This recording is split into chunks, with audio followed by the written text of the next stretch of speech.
inyo Diyos, kag tumano ninyo pirmi ang inyong obligasyon sa iya kag iya mga pagsulundan, kag ang iya mga kasugoan kag ang iya mga sugo.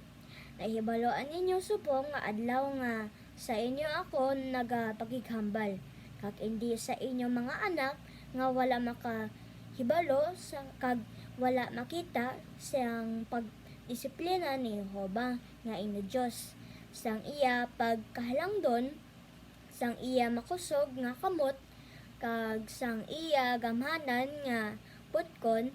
Wala nila makita ang mga tanda kag ang mga binuhatan nga ginhimo niya sa Ehipto, sa paraon nga hari sang Ehipto, kag sa bug-os niya nga duta.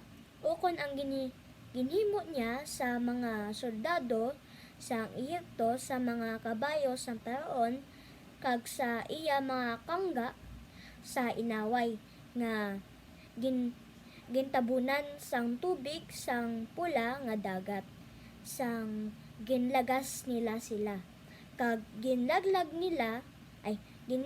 sila ni Jehova simbug-os. Wala nila makita iya ginhimo sa inyo sa kaminggawan, tubtob nakaabot kamo sa sini nga lugar. Ukon ang ginhimo niya kay Datan kag kay Abiram nga mga anak ni Eliab nga anak ni Ruben, sang nagnanga ang duta kag ginlamon sila. Upod ang ila mga panimalay kag ang ila mga tolda kag ang tanan nga nagsunod sa ila.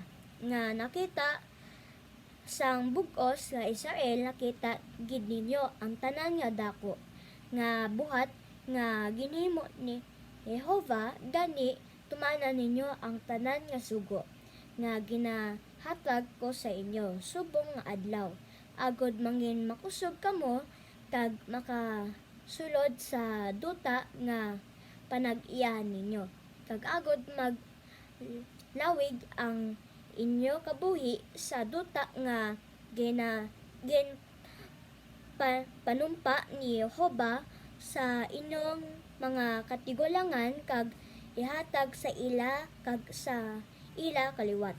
Isa ka duta diin nagailig ang gatas kag dugos. Ang duta nga panag-iyahan ninyo hindi pareho sa duta sang Ehipto nga inyo ginhalinan, diin nagasabog kamo anay sang inyo binhi, kag patubig sini paagi sa inyo tiil. Pero sa talamnan sa mga utan, apang ang duta nga kadtuan ninyo agod panag-iyahan ninyo, isa kaduta nga may mga bukid kag ang mga patag. Ginasuyop sini sa ang ulan halin sa langit.